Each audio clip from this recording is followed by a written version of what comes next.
लोगों को इस बात के लिए मुबारकबाद देता हूं कि इस ऐतिहासिक शहर में, इस ऐतिहासिक ग्राउंड पर आदरणीय बाला साहब अंबेडकर आपसे मिलने के लिए आए हैं। आप तमाम के लिए जोरदार तालियां बजा दीजिए।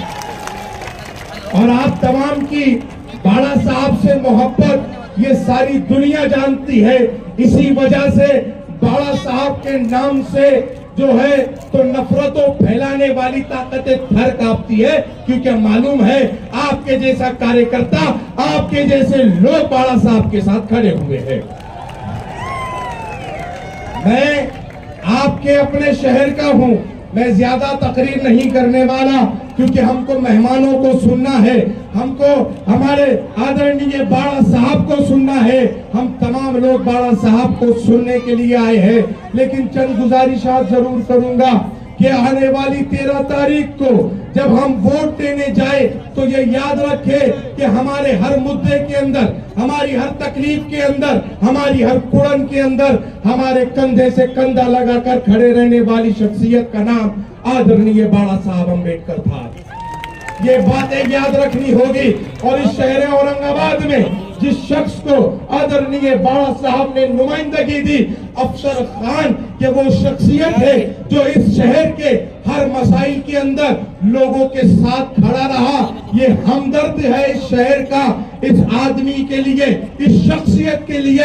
अगर शहर औरंगाबाद कोई खिताब अपनाना चाहता हो तो वह हमदर्द मिल्लत का हो सकता है। हमदर्द मिल्लत आली जनाब अफसर खान साहब, आने वाली 13 तारीख को इनका बटन नंबर 4 को दबाना है। क्या सिलेंडर आपकी निशानी है, इस निशानी पर वोट देना है और आदरणीय बाला साहब के साथ लोकसभा में अफसर खान को भेजना है। आज की ये सभा इसी के लिए आयोजित की गई है। आज के इस अज़ीमुश्शान जलसे में आए हुए कौमी सदर वंचित बहुजन अघाड़ी के आली जनाब एडवोकेट प्रकाश अंबेडकर बाला साहब, पार्लियामेंट औरंगाबादी हल्के के उम्मीदवार अफसर खान साहब, अमित भुईगढ़ साहब, योगेश भंस साहब, स्टेज पे तमाम बैठे अजीज तरीन साथियों, हमारे कारपोरेटर सैयद मतीन साहब, मतीन पटेल साहब, अजीज तरीन साथियों,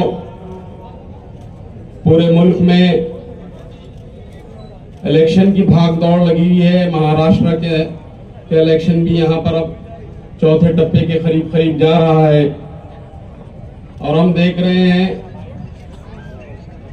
कि सिर्फ जो है जो ऊपर की जमातें हैं, ऊपर की जो कास्टें हैं, वही जो है इसमें उम्मीदवार है। अगर आप पूरे महाराष्ट्र का जायजा लेंगे तो कांग्रेस पार्टी में कौन सी कास्ट के उम्मीदवार है, एनसीपी में कौन सी कास्ट के उम्मीदवार है, शिवसेना में कौन सी कास्ट के उम्मीदवार है, यह आपको भले भांति जो है मालूम पड़ जाएगा। लेकिन आप अगर बारीकी से इसको जायजा लेंगे तो आपको वंचित बहुजन अघाड़ी की जो सोशल इंजीनियरिंग है, जो दबे कुचले तबकों को जो है ऊपर उठाने की कोशिश है, ऐसे उम्मीदवार आपको नजर आएंगे। माइनॉरिटी के सबसे ज्यादा उम्मीदवार यानी मुसलमान सबसे ज्यादा उम्मीदवार आपको नजर आएंगे।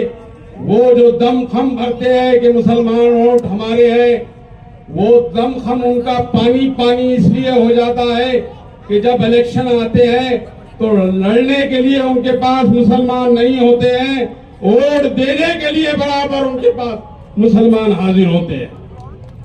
यही तरीका वो हमारे अंबेडकरी समाज के साथ भी इस्तेमाल करना चाहते हैं। अभी आप देख रहे हैं, मैं जायजा ले रहा हूं औरंगाबाद का, वो फिरका परस्त उम्मीदवार, उसकी हिम्मत करती हुई कि हमारी बस्तियों के चक्कर मारे। हम कैसा उनको हमारे पास जगह दे रहे हैं। 19 का इलेक्शन भी मुझे अच्छी तरीके से याद है। कांग्रेस का वो सुभाष छावड़ हमारे एरिया के अंदर आने को कांप रहा था, डर रहा था कि यहाँ कहीं मेरी इस्तकबाल ना हो जाए, ताशपूशी ना हो जाए। लेकिन आज सूरत हाल बदल गई है। तो वो क्यों बदल गई है, इस बात को सोचने की जरूरत है और उस चेहरे को सामने रखने की जरूरत है जिस चेहरे का नाम बाबा साहब अम्बेडकर। मैं बात ताली बजाने की भी नहीं कर रहा हूं आपको। बाबा साहब का नाम आते ही ताली तो हो जा रही है, लेकिन अगर वोट नहीं हुआ तो समझो कि आप इनको शर्मिंदा करेंगे, आप इनको शर्मिंदा करेंगे। इस बात का भी, ये बात भी अच्छी तरीके से ज़हन नशीन कर लीजिए। मैं मुसलमानों से गुजारिश कर रहा हूं कि आए दिन मॉब लिंचिंग का शिकार तुम हो रहे हो, आए दिन क्या खाते हो ये तुम्हारे को तस्दीक करना पड़ता हो, आए दिन तुम हमारे महापुरुषों का स्टेटस अपने मोबाइल पे रखते हो तो तुम्हारे ऊपर गुनाह दाखिल हो जाता है। आए दिन तुम्हारी मसाजिदें तार तार हो रही है, आए दिन तुम्हारी खानखाओं पे नजरें है, आए दिन तुम्हारे नौजवान बच्चों को बेकसूर जेलों में ठोसा जा रहा है। उनको क्या सिलेंडर पे वोट करोगे, क्या वंचित बहुजन अघाड़ी को वोट करोगे, ये मुतालिबा फिर हमारे सामने है। अजीज सईद साथियों, मैं खास तौर से मुसलमान जितने भी यहाँ मौजूद है उनसे मुतालिबा कर रहा हूँ कि हालात तब्दील नहीं हुए। अजीज सईद साथियों, ये सियासी बसीरत बाला साहब की याद रखो। आप एक बार फिर औरंगाबाद के मुसलमानों को बाला साहब ने चांस दिया है कि मेरी कौम तुम्हारे साथ है, तुम तुम्हारी कौम के साथ हो गए। एक बार फिर चांस दिया है, वही हालात है और मैं समझता हूं कि उससे बेहतर हालात है। क्या 19 के अंदर कोई सोच सकता था कि हमारा भीख मंगा चुन के आ जाएगा? कोई सोच सकता था? मैं खुद नहीं सोच सकता था। मैंने इसके खिलाफ में बातें की कि कुछ भी हो जाए हमारे पास नंबर नहीं है, हम चुन के नहीं आते, भीख मंगे सुन ले। लेकिन मैं गलत साबित हो गया, 100% गलत साबित हो गया। और जब मैंने आप लोगों के बीच में वोट डालने का वो नजारा देखा, खुदा की कसम सलाम है आप लोगों को, सलाम है आप लोगों को, सलाम है आप लोगों को। फिर अपनी लीडर की आवाज पे ऐसा लब्बैक कहे आपने, ऐसा लब्बैक कहे कि औरंगाबाद की तारीख बन गई, महाराष्ट्र की तारीख बन गई कि 2 कौमों के वोटों में एक मेंबर ऑफ पार्लियामेंट चुन के चले गए। अजीज सईद साथियों, वही वक्त है, कोई तब्दीली नहीं है। आप सोच रहे होंगे कि तब्दीली है, जैसा पहले वोट डाले थे वैसा ही वोट डालो, इंशाल्लाह आपको जो है कामयाबी मिलेगी। और मुसलमानों, आपको आप समझ रहे ना, आपको क़यादत होना, तो क़यादत फिर आपको मिलेगी अफसर खान की शक्ल। अजीज साथियों, बातें बहुत करने की है, वक्त बहुत कम है, लेकिन आने वाला वक्त ये बता रहा है कि ये शैतानी लोग जो शैतानी हरकतें कर रहे हैं, वो अगर बाज नहीं आए तो हमको मैदान में आना पड़ेगा। हम मैदान में आ चुके हैं, मैदान में बैठ चुके हैं। आने वाली 13 तारीख को हमको ये बताना है कि 4 नंबर का बटन जो गैस सिलेंडर है, जो बाला साहब की आवाज है गैस सिलेंडर, उस पे वोट डालना है और भारी अक्सरियत से अफसर खान को कामयाब करना है। खुदा हाफिज। बिस्मिल्लाहिर्रहमानिर्रहीम। शुरू करता हूँ अल्लाह के नाम से। डरता नहीं हूं जातिवाद के शक्ति के बाप से। आज हिंदुस्तान का भविष्य बनने जा रहा है 4 जून को। आज जातिवादी शक्ति दिल्ली में बैठी है। हमको और आपको मिलके जातिवादी शक्ति को उखाड़कर फेंकना है, क्योंकि जातिवादी शक्ति मनोवादी संविधान बदलने की बात करती है, एनआरसी लाने की बात करती है, हिंदू राष्ट्र बनाने की बात करती है। तो जब तक के ये महाराष्ट्र में हमारे नेता आदरणीय प्रकाश अंबेडकर साहब है, इस देश में है, ये जातिवाद शक्ति के बाप में भी दम नहीं है कि जो संविधान को खत्म करे, एनआरसी लाए और हिंदू राष्ट्र बनाए। आज मैं आप लोगों को बताता चलूं कि आप सबको माननीय आदरणीय प्रकाश अंबेडकर साहब को सुनना है, लेकिन जो ये रूमर्स फैला रहे हैं, जो हवा फैला रहे हैं कि प्रकाश अंबेडकर साहब ने एक मुसलमान के खिलाफ मुसलमान दिया, तो मैं आप लोगों को बता दूं कि पूरी शिद्दत और पूरी ताकत के साथ प्रकाश अंबेडकर साहब का ये सिपाही आप लोगों के सामने बोलता है, पूरी ताकत के साथ। बाला साहब मेरे पीछे खड़े हैं, दलित समाज मेरे पीछे खड़ा है।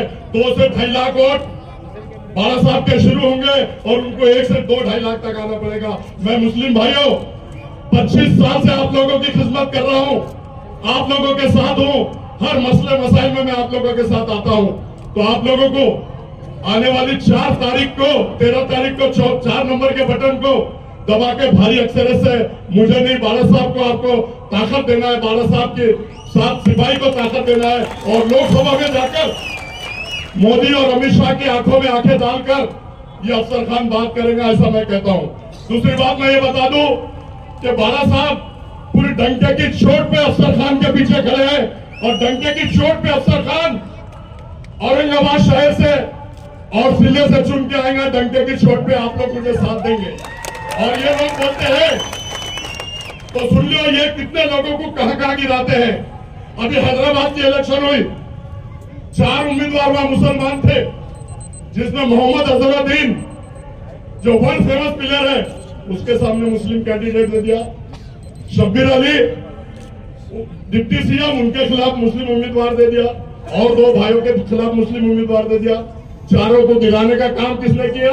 इन लोग ने किया। अरे बाला साहब तो चुना के लाने के लिए अफसर खान को दिए हैं और इन के फजलो करम से आप लोगों को सिर्फ साथ देना है। और बाला साहब मेरे साथ है, दलित समाज मेरे साथ है और आप लोगों को साथ देकर मुझे चुना कर देना है। दूसरी बात मैं आपको बता दूं, मुंबई में आरिफ नसीम खान को 250 वोटों से गिरा दिया गया, बाबा सिद्दीकी को गिरा दिया गया, नवाब मलिक को गिरा दिया गया, फरहान आजमी को गिरा दिया गया। किसने गिराया? इन लोगों ने गिराया। और ये हम इनको वोट कर देंगे, हम उनको गिराने के लिए खड़े। अरे हम तो डंके की चोट पे चुन के आने के लिए खड़े। अगर तेरे को गिराना होता तो तू 4400 वोटों से आया, 2019 में मैं खड़े रह के तेरे को गिरा देता। लेकिन बाला साहब ने आज मुझ पर विश्वास किया और बाला साहब ने ऐलान किया नेशनल चैनल पे कि औरंगजेब के शहर से, औरंगाबाद से अगर कोई जीतेगा दूसरी बार तो मुस्लिम उम्मीदवार अफसर खान ही जीतेगा। ये बाला साहब की आवाज है।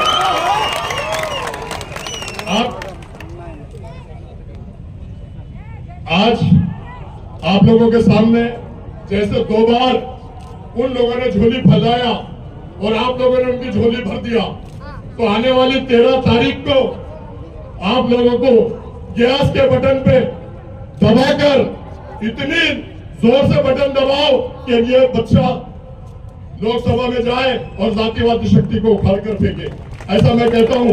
और वो झोली फैलाते, मैं भी आप लोगों के सामने झोली फैला रहा हूं। अल्लाह के वास्ते, रसूल के वास्ते मेरी भी झोली भर दो, मेरी भी झोली भर दो। एक बार भर दो, एक बार भरेंगे तो बार बार भरते रहेंगे, ऐसा मैं कहता हूं। भाई लोग वापिस एक शेर के साथ अपनी जगह लेता हूं। प्रकाश अंबेडकर साहब को आपको सुनना है। हयात लेके चलो, कायनात लेके चलो, हयात लेके चलो, कायनात लेके चलो।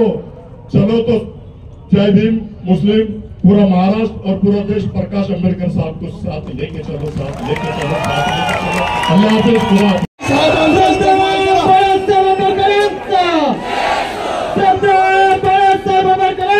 श्रद्धेय बाळासाहेब आंबेडकरांचा। यानंतर वंचित बहुजन आघाडीचे श्रद्धेय बाळासाहेब आंबेडकर आपल्याला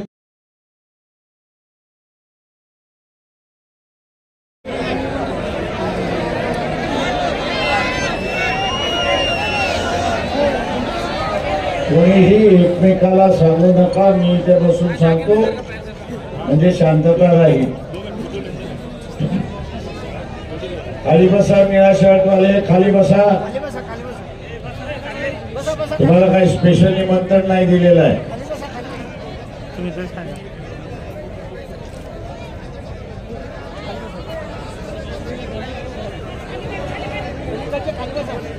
तेरा तारखेला जी निवडणुका होतात आहे त्याच्यामध्ये मराठवाड्यातले असणारे 3 उमेदवार आहेत।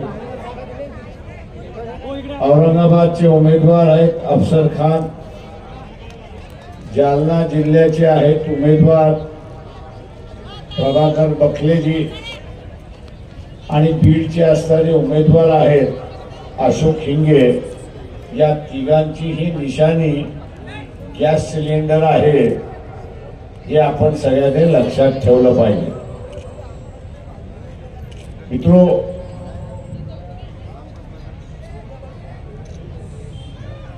या निवडणुकीमध्ये आपण असताना पाहिलंय उमेदवार काँग्रेस शिवसेनेचा असेल किंवा भारतीय जनता पक्ष शरद पवार, भारतीय जनता पक्ष अजित पवार आणि एकनाथ शिंदे यांचे उमेदवार आपण बघितले तर एकाच समाजाचा आहे। औरंगाबाद मधला त्याचा असताना फरक आहे, एवढीच असणारी परिस्थिती आहे। हे नुसते एका समाजाचे नाही तर हे नात्या गोत्याचे आहेत, हे आपण असताना लक्षात घ्या। हे सगळे मराठा समाजाचे आहेत, पण तेही श्रीमंत मराठा समाजाचे। जरांगे पाटील यांनी उभा केलेला जो मराठा समाजातला वर्ग आहे त्याच्यामधला एकही उमेदवार दिलेला नाही। सत्ता ही मराठा समाजाच्या नावाने, पण प्रत्यक्षात ही असणारी सत्ता घराणेशाहीच्या हातामध्ये हे आपण लक्षात घ्या। ही घराणेशाहीच्या हातामध्ये आहे आणि म्हणून मराठवाड्याचा विकास झाला नाही। आपण बोलतो की मराठवाड्याचा विकास झाला पाहिजे, रेल्वेसाठी इथे लढा द्यावा लागला, मीटर गेज पासून ब्रॉड गेज करायला, पण ब्रॉड गेज झाली, पण ब्रॉड गेज सुद्धा सिंगल लाईन झाली, ती डबल लाईन अजून झाली नाही, अशी असणारी परिस्थिती आहे। डबल लाईन कदाचित झाली असती तर मराठवाड्यामध्ये येण्या जाण्याचा वेळ जो आहे तो अर्धा कमी झाला असता, अशी परिस्थिती आहे। आणि वेळ वाचतो म्हटल्यानंतर उद्योग सुद्धा आले असते, अशी परिस्थिती आहे। मध्यंतरी आपण बघत असाल की औरंगाबाद हे विकसित होते असं वाटलं, वेगवेगळ्या कंपन्या यायला लागल्या, त्याच्यातल्या फक्त असताना 4-5 कंपन्या टिकल्या, उरलेल्या कंपन्या भूर झाल्या, अशी परिस्थिती आहे। आणि त्याचं कारण आहे की ज्या काही सोयी सवलती दिल्या पाहिजे महाराष्ट्र शासनाने दिल्या नाही। मराठवाडा आहे, मागासलेला भाग आहे, म्हणून मागासलेला भाग राहिला पाहिजे अशा दृष्टीने महाराष्ट्र शासन बघत आलं, अशी परिस्थिती आहे। माझं आव्हान आहे आपल्या सगळ्यांना की आपल्याला असताना हे बदलायचं असेल तर इथलं सत्ता परिवर्तनातलं बदल झालं पाहिजे आणि सत्ता परिवर्तनातला बदल झाला तर मराठवाड्याचा विकास झाल्याशिवाय राहणार नाही हे आपण लक्षात घ्या. ज्या घराणेशाहीला आपण सत्ता देतोय, ज्या घराणेशाहीला आपण असं सत्ता देतोय, ते शरीराचा एक डावा हात आहे आणि एक उजवा हात आहे. तो शरीरातला डावा हात आहे, उजवा हात आहे. सत्ता उजव्या हातात आली काही, डाव्या हातात आली काही, ती शरीराकडेच आली म्हणजे कुटुंबाकडे आली अशी परिस्थिती आहे. आणि म्हणून आपल्याला या ठिकाणी नाचवण्यात आलं.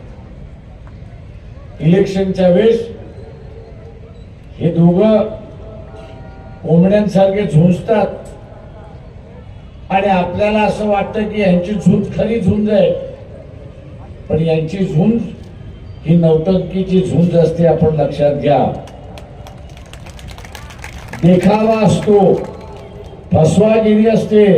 इलेक्शनच्या दिवशी मतदान झालं की दुसऱ्या दिवशी दोघं एका हॉटेलमध्ये खाताना आपल्याला दिसतात आणि मग आपण म्हणतो अरे बाबा आत्ता तर भांडत होते ना, आत्ता कसं जमलं. त्यांचं भांडण कधीच नव्हतं. तुम्हाला फसवायचं होतं म्हणून भांडण होतं. काही प्रमाणात असणार आहे.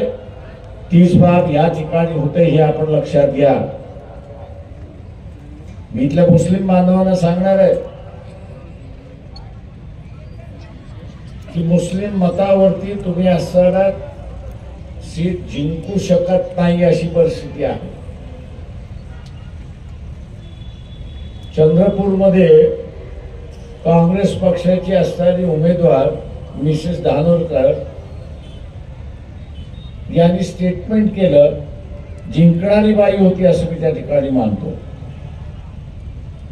तिने स्टेटमेंट असं केलं की जिल्हा परिषदेची सत्ता, आमदारकीची सत्ता आणि खासदारकीची सत्ता ही कुणबी समाजातच असली पाहिजे. हिने स्टेटमेंट काय केलं की जिल्हा परिषदेची सत्ता, नगरपालिकेची सत्ता, आमदारकीची सत्ता, खासदारकीची सत्ता ही कुणबी समाजातच राहिली पाहिजे. चंद्रपूर मधल्या मतदारांनी सांगितलं आता तुला आम्ही बघतो, आम्ही तुला बघतो. आणि आता चंद्रपूर मधल्या ही सीट 3ऱ्या क्रमांकावरती गेल्या असे मला लोक त्या ठिकाणी म्हणत होते की फक्त कुणब्यांना मतदान पाहिजे असेल तर कुणब्यांनीच मतदान करावं, आम्ही कुणब्यांच्या विरोधात मतदान करणार, ही भूमिका त्या ठिकाणी झाली. एका समाजावरती इलेक्शन जिंकता येत नाही. तुम्हाला सर्वसमावेशक व्हावं लागेल आणि सर्वसमावेशक झाल्यानंतरच निवडणुका या ठिकाणी जिंकता येतील अशी परिस्थिती आहे. आज या औरंगाबाद मध्ये चर्चा आहे की वंचित बहुजन आघाडीने एक मुस्लिम उमेदवार दिला. जे बोलतात आहेत मी त्यांना असताना विचारतो की विधानसभेमध्ये याच MIM ने वंचितच्या पाठीत खंजीर खुपसला की नाही एवढं फक्त असताना सांगा.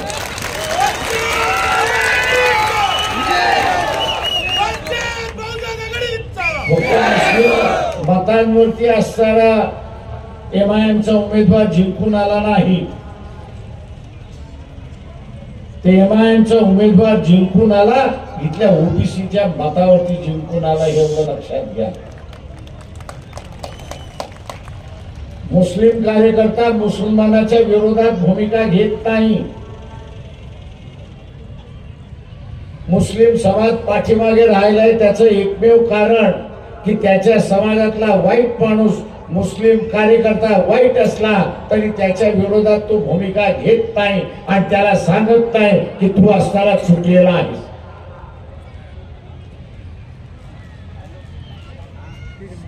ती मग ओएसी असेल किंवा इतर कोणी असतील, युती केल्यानंतर युतीचा धर्म हा निभावावा लागतो. तो निभावता येत नसेल तर युत्या करू नका.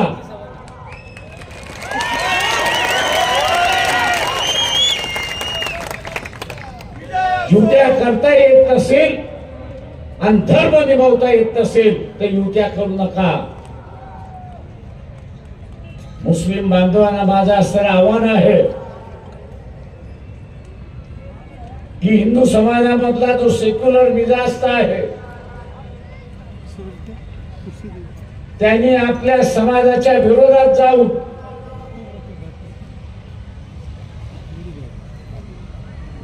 सेक्युलर उमेदवार आणि सेक्युलर राजकारण या देशामध्ये उभारलं पाहिजे. म्हणून त्यांनी असताना एका मुस्लिम माणसाला मतदान दिलं. त्याची कदर तुम्हाला आहे की नाही? आणि मुस्लिम बांधव हे जर कदर करणार नसतील तर येत्या काळामध्ये तुमच्या बरोबर कोण उभा राहणार नाही हे लक्षात घ्या. इथल्या मौलवींना सुद्धा इशारा देतोय की मानवतेच्या नात्याने आम्ही तुमच्या बरोबर उभे राहू, पण तुम्ही सुद्धा मानवतेच्या नात्याने माणुसकी बरोबर आणि सेक्युलर बरोबर उभं राहायला त्या ठिकाणी शिकलं पाहिजे. फक्त माझ्या धर्माचा आहे आणि म्हणून सर्व गुन्हे माफ अशी असणारी भूमिका घेणार असाल तर जे बीजेपीचं राजकारण आहे, मुसलमानांना वेगळं पाडण्याचं जे राजकारण आहे ते यशस्वी इथला मौलवी आणि इथला मुस्लिम समाज करतोय हे आपण असणारा लक्षात घ्या. बीजेपीच्या राजकारणाला यशस्वी कोण करणार असेल तर इथला असणारा मौलवी करणार आहे आणि इथला असणारा मुस्लिम बांधव करणार आहे हे आपण लक्षात घ्या. इथल्या हिंदू समाजामधल्या सेक्युलर विचाराचा जो आहे, हिंदू समाजातला जो सेक्युलर विचाराचा आहे त्यांनी असं सांगितलं की मी धर्म बघणार नाही, मी धर्म बघणार नाही, तर माणसाचं कर्तृत्व बघणार आणि त्याला मतदान त्या ठिकाणी त्यांनी मागच्या वेळेस दिलं. ते मागच्या वेळेस दिलं. जी मुसलमानाची भावना की आम्हाला इथे असणारा हिंदू मतदान देत नाही आणि जिंकत नाही ती सगळी पार मोडीत काढली अशी परिस्थिती, ती पूर्ण मोडीत काढली आणि या देशातला सेक्युलर हा मुसलमानाला सुद्धा जिंकू शकतो हा इतिहास त्यांनी निर्माण केला. हा इतिहास तुम्हाला कायम करायचा आहे की नाही हा त्याच्यातला महत्वाचा भाग. हा जो इतिहास निर्माण झालेला आहे तो इतिहास तुम्हाला कायम ठेवायचा आहे की नाही हा त्याच्यातला असणारा महत्वाचा भाग.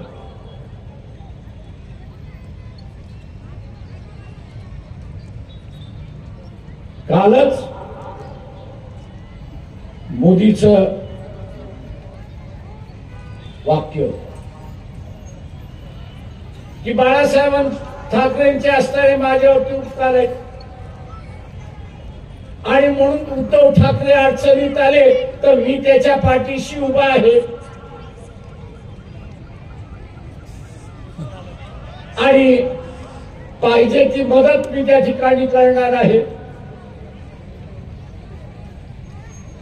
हे उद्याच्या येणाऱ्या राजकारणाची नांदी आहे हे आपण लक्षात घ्या. ही उद्याच्या राजकारणाची नांदी आहे. वाटाघाटी ज्यावेळेस चालल्या होत्या त्यावेळेस आम्ही पहिल्यांदा म्हणालो होतो की आपण सेक्युलर मतावरती जिंकून येणार आहोत आणि म्हणून सेक्युलर मतदाराला हे आश्वासित करू की 5 वर्ष आम्ही भारतीय जनता पक्षाबरोबर समझोता करणार हे आश्वासन आपण देऊ. हे आश्वासन द्यायला राष्ट्रवादी तयार नव्हती आणि हे आश्वासन द्यायला शिवसेना ही तयार नव्हती. शिवसेनाही तयार नव्हती. मी आता असताना काही मुस्लिमांचं बघतोय, नाही आपण सेक्युलर पार्टियों को वोट देना चाहिए. अरे कौन सेक्युलर?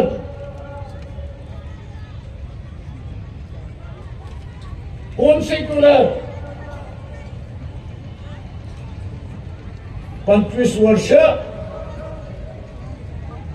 शिवसेनेचा उमेदवार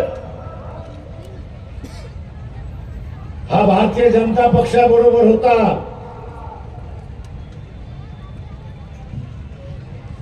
भारतीय जनता पक्षाबरोबर होता. तिथं जमलं नाही की मुद्दामून फाटून घेतलं की आपल्याला 48 जागा जिंकायच्या आहेत आणि म्हणून फारकत घेऊन इथे असताना युती घेतली. आम्हाला शंका होती म्हणून आम्ही म्हणालो की बाबा सेक्युलर मतदाराला आश्वासन देऊ की 5 वर्ष आम्ही त्या ठिकाणी जाणार नाही, बीजेपी बरोबर जाणार नाही. आश्वासन दिलं नाही आणि इलेक्शनच्या दरम्यानच आपल्याला दिसतंय की मोदी हे सांगत चुकलेले आहेत की काळजी करू नका, उद्धव ठाकरे आणि त्यांची सेना आपल्याकडे आल्याशिवाय राहणार नाही, आल्याशिवाय राहणार नाही. हे संकेत आहेत, ही दिशा आहे. आणि मग मी इथल्या मुसलमानांना विचारतो, किस जबान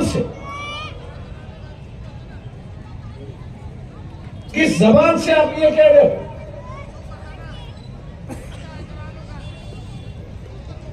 कि शिवसेना जो है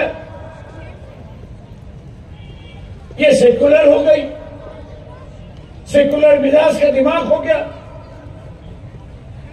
कांग्रेस ने एक वॉशिंग मशीन का एडवर्टाइजमेंट दिया और कहा है कि मोदी जी वॉशिंग पाउडर डाल के उनको धुलाते हैं और उनका दाग जो है, दामन का दाग जो है वो निकल जाता है.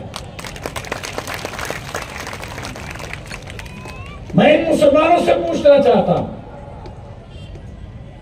कि कांग्रेस ने ऐसी कौन सी मशीन निकाली है? कांग्रेस ने ऐसी कौन सी मशीन निकाली है कि जिसमें उसको अंदर डालो और धार्मिक आदमी जो है वो सेक्युलर बन जाता, पूरी विचारधारा उसकी बदल जाती. मुखौटा तो हर वक्त कोई बदलता रहता, लेकिन मुखौटे के पीछे जो असली तस्वीर है वही सामने लेने की चली है. ये मुखौटा जो है ये दिखावा. अगर मुस्लिम समाज यहां पे चूक गए, अगर मुस्लिम समाज यहां पे चूक गया तो मान लो दोबारा ये मौका आपको मिलेगा. ये बात मैं नहीं कह रहा हूं, इस देश की जो अर्थ मंत्री है निर्मला सीतारमण, उनके जो पति है परकला प्रभाकरन, उनकी 10 या 12 दिन पहले वीडियो पे मुलाकात है और उस वीडियो के मुलाकात में उन्होंने कहा है कि अगर दोबारा मोदी चुन के आते हैं तो संविधान के बचेगा तो नहीं, लेकिन उन्होंने मुसलमानों को आगाह किया है, ईसाइयों को उन्होंने आगाह किया है और ये कहा है कि अगर बीजेपी और मोदी दोबारा सत्ता पर आते हैं तो मुख्यमंत्री के वक्त में जो गोधरा में हुआ, मुख्यमंत्री के वक्त जो गोधरा में हुआ और प्राइम मिनिस्टर होते हुए जो मणिपुर में हुआ कत्लेआम जो हुई, वही सिलसिला वो कह रहा है कि भारत के गली गली में हो, भारत के गली गली में होगा. ये कोई छोटा मोटा आदमी नहीं है.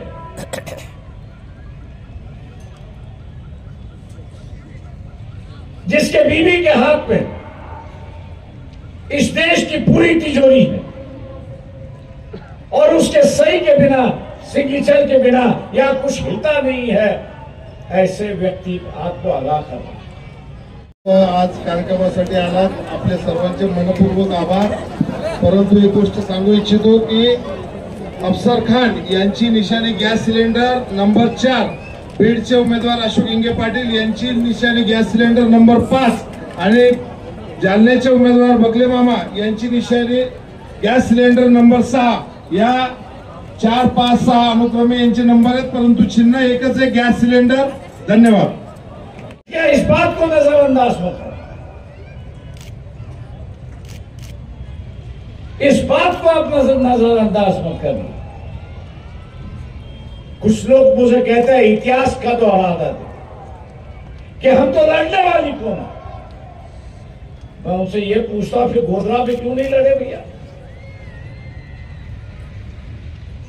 बदले की भावना कहते फिर गोधरा में क्यों नहीं बदला लिया? ये जो इतिहास जो है वो सबक सिखाता है कि वे हम लोग लड़ना चाहिए, ये नहीं कि उसकी दुआ देके हम लोग ये करें।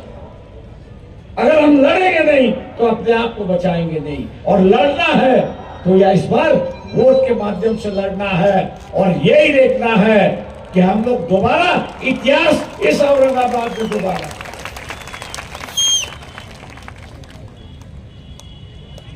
जैसे मैंने पहले वक्ताओं ने यहां पर कहा कि जो वंचित बहुजन आघाड़ी के साथ में जो मतदार है, वंचित बहुजन आघाड़ी के साथ में जो मतदार है, वो मतदार आज भी अफसर के साथ में, आज भी अफसर के साथ में। और मैं मुसलमानों से पूछता हूं, आप हारने वाले के साथ जुड़ोगे या जीतने वालों के साथ जुड़ोगे?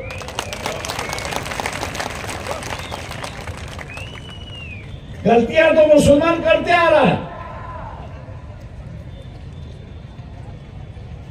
औरंगजेब के मजहब पर वंचित बहुजन आघाड़ी को, मोहम्मद पैगंबर का दिल जो है वो वंचित बहुजन आघाड़ी ले आई। हिजाब के खिलाफ यही सम्मेलन होने वाला था और उस लड़की का सत्कार होने वाला था। कौन कह रहा था? यहाँ वंचित बहुजन आघाड़ी। और मैं नहीं समझता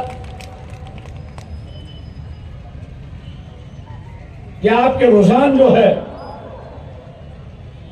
वो कांग्रेस की तरफ है कि जिसने आपके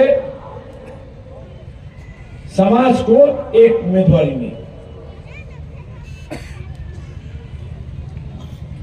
महाराष्ट्र में एक भी उम्मीदवारी नहीं, राजस्थान में एक उम्मीदवारी नहीं, मध्य प्रदेश में एक उम्मीदवारी नहीं, और मुसलमान आज ये कह रहा है कि हम कांग्रेस के साथ जुड़ो। जो गलती आप लोग ने पिछली बार कही, मुस्लिम समाज ने जो पिछले बार जो गलती की और उसकी वजह से बीजेपी आई है, और उसकी वजह से बीजेपी आई है। इस बार भी अगर मुस्लिम समाज गलती करेगा, इस बार भी अगर मुस्लिम समाज गलती करेगा तो बीजेपी आने का दोष जो है वो मुसलमानों पर यहां पर होगा। मुसलमान क्या चाहता है कि बीजेपी की सरकार ना आए, नरेंद्र मोदी प्राइम मिनिस्टर ना बने। वंचित बहुजन आघाड़ी भी वही एजेंडा लेके चली। फिर आपको जुड़ने से कतराते क्यों?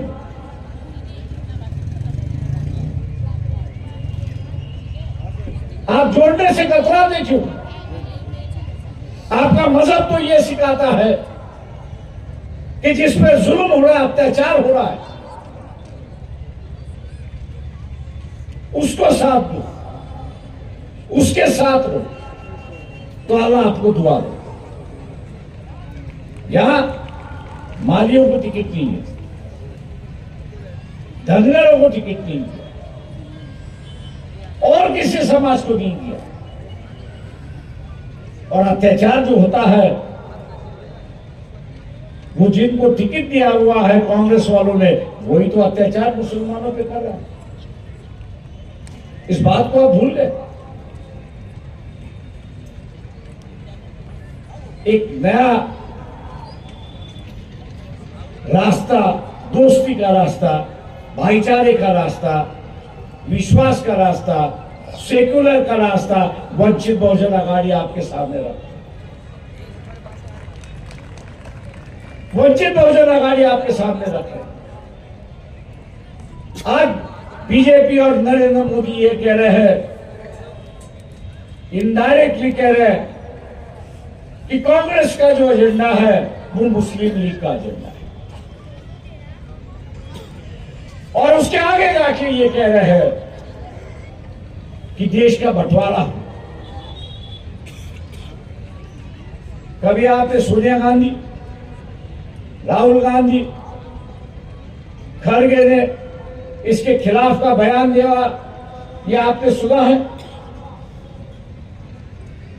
जिनकी हिम्मत नहीं है अपनी इज्जत बचाने की, अपनी इज्जत बचाने की हिम्मत नहीं है, वो आप लोगों की क्या हिफाजत करें? आपकी अगर हिफाजत करना है तो आपको ही हिफाजत करना जरूरी है।